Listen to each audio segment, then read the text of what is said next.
Now, a stabilizer is nothing new. It sits on top of a record. Typically, it has a heavier mass to flatten the record and some more advanced design to help absorb vibration. So we wanted to incorporate what we learned from developing the Alva technology and put it on top of a record. So we tried multiple different things. We tried using weights. We tried using a kind of modified version of an Alva on top of a record, so a metal body filled with particles to absorb vibrations, and it definitely made an audible difference, but not the audible difference.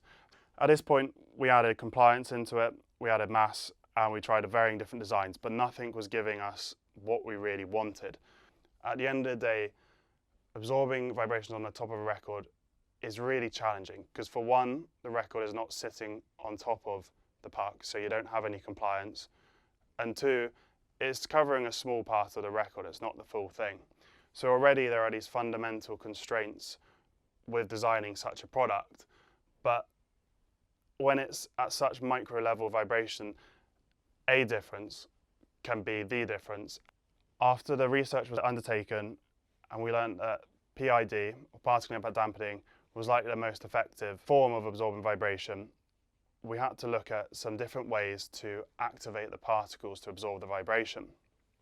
So we looked into using lighter particles, and that in itself made a difference, but we wanted more nonetheless.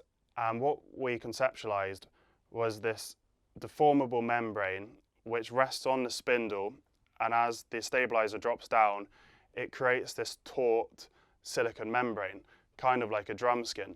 So in theory, because it's taut and it's got a bit of suspension, it moves the particles more, thus absorbing more vibration. And that's where the concept of the Serene stabilizer came about.